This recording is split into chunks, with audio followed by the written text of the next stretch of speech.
In the world of anime and manga, the best way to hype up a character is through exposition. This works even better if he ends up being an enemy of the hero that hasn't made an apparition yet, by adding an extra layer of mystery to the future discovery of his face, quirks, and abilities. Giving the audience information about an antagonist is a great way to build up anticipation for his apparition and cultivate the expectations surrounding their importance in the story.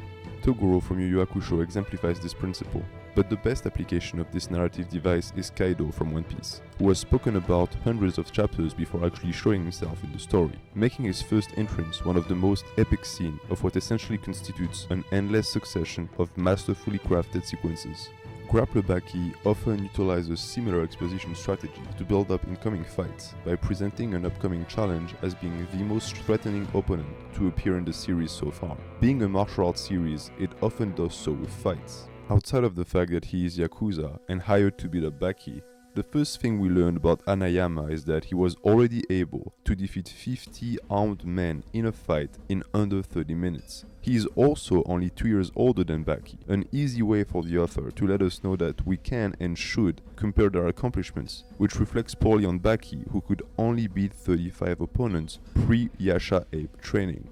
The second thing we learn is that he apparently has the ability to destroy a coin with his bare hands. Not only can he bend it, he can even tear it in half. After a little bit of research, I found that this is actually much tougher than it sounds, and that even men with very strong grip and fingers cannot perform this feat of strength. As far as actually tearing the coin, this seems to be entirely impossible.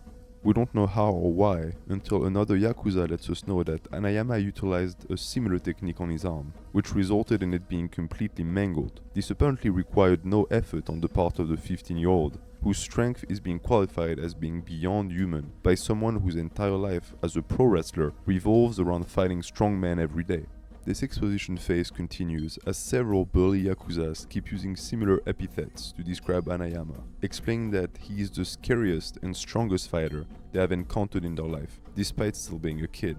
One, for example, says that he is not a being that could be referred to as human, which immediately makes us think of Anmayujiro or the Yasha Ape, in terms of strength comparison.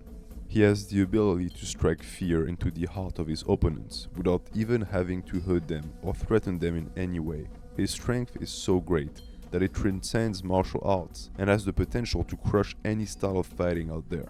Again, you can't help but think about Yujiro when you hear that, which makes his fight against Baki all the more interesting. This list of impromptu descriptions of Kaoru's strength ends with the assertion that he could win a fight against 100 men. Considering that this was Baki's original goal, this is a clear hint by the author to signify that this opponent will be one that will need to be overcome to claim the title of strongest fighter on earth. As we'll see later, such signs will continue to multiply, establishing Hanayama as a rival for Baki. After hearing so much about Hanayama, his first apparition in the manga of course carries a lot of weight. It's hard to not betray expectations when they are that high, but his first scene doesn't disappoint. He definitely does not look like a regular 15-year-old kid. Actually, he doesn't even look human at all. His face and entire body are gigantic, and his whole demeanor exudes strength and authority. His height of 6'3" is unbecoming for someone so young, especially when it isn't accompanied by the usual skinniness that is characteristic of such elongated features. Hanayama Kaoru is the type of man that can silence an entire room of people just by standing up. One, because you immediately stand under the shade his mammoth-like body projects, and two, because there's no telling what he will do next. That feeling of anxiety would be entirely justified, considering that when he stirs, it's usually not to go bake apple pies. When Hanayama is on the move, you can bet good money that someone's gonna get hurt. He has absolutely no issues enacting violence upon others. This isn't too surprising for a Yakuza, but the core determination that transpires from these acts of social transgression are enough to even shock people from the underworld. The real scary part, however, comes from what Hanayama does to that deck. This isn't a party trick, people. This is a superpower, a grip strength so strong that he can tear a phonebook in half with it. Anyone who knows anything about strength understands that this level of pinching power spells bad news for anyone who would dare try to challenge him in a fight. Speaking of which, here's Tommy, a pro boxer hired by an opposing Yakuza faction to beat Hanayama in a fight. Let's see how he'll fare. Only in Grappler Baki would a 15-year-old kid be able to take several blows from an heavyweight boxer to the face and survive. And not only does Hanayama endure, these punches seem to do close to no damage, while he finishes the fight in one strike. By utilizing his immense grip strength, he is able to throw massive haymakers that, while slow, are a guaranteed knockout when they land. Strangely, despite Tommy being out cold, Hanayama doesn't seem to be done with him. At this point in the story, most fights in Baki would end here. Besides Yujiro, no one would try to hurt a defeated opponent further. Tommy's gonna learn the hard way that for Yakuzas, a fight isn't over until it is officially declared so, or until the opponent is dead. First step, Hanayama unhinges his jaw to prevent him from giving up the fight orally. Second step, Hanayama destroys his arms by bending them like you would snap spaghettis to cook a good meal for the dawn. Third step, Hanayama removes his ears. Since Tommy couldn't listen to reason before, he doesn't need them anymore. He is a man of no pity or remorse. He enters fights to win them and utterly demolish his opponents, no matter how far he needs to take it. On top of his inhuman strength and icy demeanor, his massive frame and indomitable spirit makes him an unshakable tank of vitality, demonstrated by the absence of damage he took against Tommy and his undying thirst for strong alcohols. The dude is more manly at 15 than the entirety of the male population of Europe combined. And yet, very similarly to Baki, he is only just a brat on the inside. And what do teenagers hate hearing more than anything else? You can't do this one thing. So when Hanayama is told that the fight against Baki is cancelled, he of course becomes obsessed with it, especially since he thought to be a good opportunity to meet and fight Hanma Yujiro, a wish that he will come to bitterly regret. He immediately starts researching everything he can about young Hanma, utilizing his connections to track and locate some Pound Scum delinquents who studies in the same school and has been beaten up by Baki before. The guy positively pisses himself in fear and starts babbling. The scene showcases another detail about Hanayama. He's not stupid. He might fight like a brainless brute, but you can't become a Yakuza boss at 15 out of sheer strength alone. You also got to have some street smarts. Upon learning about Baki's connection and fated fight against Yuri, he decides to crash the party and targets the pro boxer himself. He meticulously cuts his nails and polishes them beforehand. He wouldn't want to scratch Yuri as he goes to blow off his limbs. That wouldn't be chivalrous. A keen eye for danger immediately detects the level of threat that Hanayama presents. That and the fact that he's twice the size of an average human. A nebulous aura rises between the two characters as the Yakuza boss takes off his glasses before the fight, a customary action that he never fails to perform. Yuri gets a few good shots in due to the fact that Hanayama is quite slow and never guards against blows. He doesn't block, he doesn't dodge, he takes every strike head on. In return, his strength is enough to blow a hole clean through a wall. After eating a few punches that look about as effective as mosquito bites on him, Hanayama finally gets a hold of Yuri's arm. No amount of punishment is enough to get him to let go, and he turns the man's limb into Bologna. That technique is the stupidest and most effective thing there is. You grab, you squeeze, they bleed, you win. Yuri, in shock at the sight of his mangled member, loses his footwork, lost in the contemplation of what just happened. It's not every day that your arm explodes from the inside out. Unable to dodge anymore, he gets promptly falcon punched into the wall. Thank you for choosing to fly with Air Hanayama today. Now Hanayama has what he wants, Baki's attention. He just robbed him of a long-awaited confrontation against the man who gave him his first ever defeat in a one-on-one fight, and his experience as a Yakuza tells him that the affront will not stay unanswered. He would be right, since Baki quickly shows up to his office and knocks him down to the ground, literally and figuratively. This provocation doesn't lead to an actual one-on-one fight, as the hero soon retreats. Hanayama, enraged at this fact, throws a giant tantrum and takes his anger out on a Cadillac. As was stated before, he's not the most emotionally mature, being only 15 years old. But whereas some angsty teen throwing a fit at the skate park because he can't hit a wheelie is annoying at best, having a 6'3", 365 pounds, overgrown toddler rampage in the parking lot is a different story altogether. After smashing the car's hood and tearing apart the tires, Hanayama flips it on its roof. For information, a Cadillac of that size weighs around 5,000 pounds. The tire flip world record is at 1,350 pounds. Hanayama, at 15, is almost 5 times stronger than the world's strongest man of our universe. Once his anger has subsided, he goes to visit his sick mother, bringing her favorite flowers with him. He promises to her that he will face Baki and win, for the honor of the family. Hanayama might be immature and quick to anger, but he also has the reputation of the Yakuza to heart and deeply loves his mama. Baki, fully aware of the fire he just started, awaits the clash anxiously. He knows that Hanayama, thanks to his connections, will be able to find him no problem. He just has to wait. The moment soon arrives, and Baki immediately gets overwhelmed by the sudden and violent nature of the attack. No introduction, no verbal threats. Hanayama gets down to business immediately. In the world of the Yakuza, there is no such thing as a fair fight. You brawl anywhere, at any moment, without a start signal. Whoever is not prepared for that reality simply dies. Hanayama's strength at 15 already far surpasses that of the Yasha ape. He is in the league of the most powerful fighters of Grappler Baki, who are all a bunch of monsters. We notice here that he's also got the anabolic jawline, which is the trademark of the most badass Baki characters. Yujiro and Jack also have it. Baki can do nothing but guard. Hanayama's grip strength is so great that he can easily hold a 200-pound body up in the air with only one hand, while pummeling it with the other. Every single blow sends shockwaves deep down to the bone, with blocking doing little to nothing to help.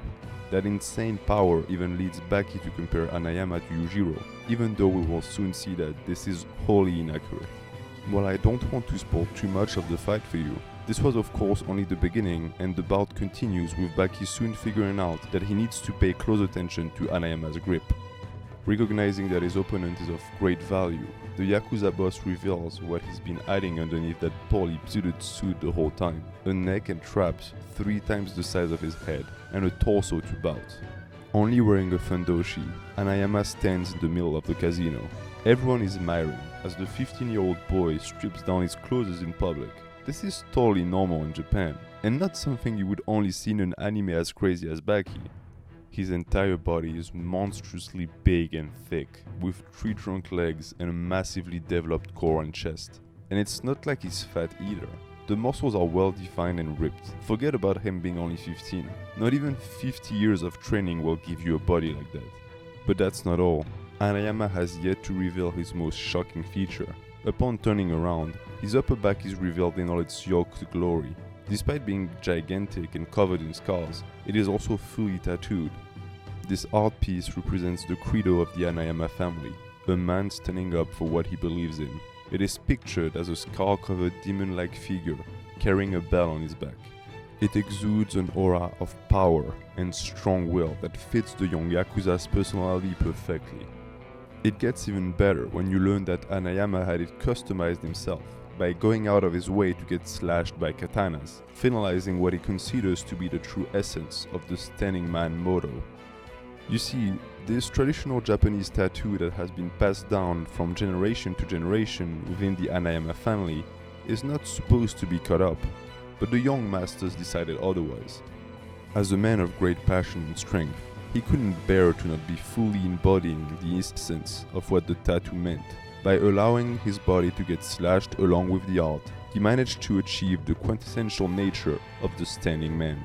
Originally, the character behind that representation was but a humble gambling man who traveled across Japan to quench his betting thirst. One night, he just happened to receive hospitality from the Hanayama family, which was attacked by brigands. Instead of fleeing or protecting himself, the man hid the youngest member of the clan inside a bell and put it on his back to shield the child from attacks, allowing the family to survive that night. How unsightly would it be then for him, Hanayama Kaoru, head of the clan, to just wear that tattoo on his back without going through the same suffering that it represents? In his own words, an uncut standing man is no standing man.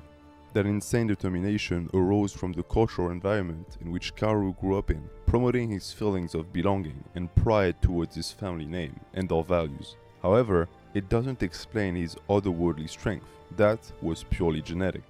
By the age of 10, he was already able to crush a glass bottle in his hand. As a game, he toyed with the items in his room, squeezing doorknobs until they twisted, tearing books in half, folding juice cans. Hanayama Kaoru was born a monster.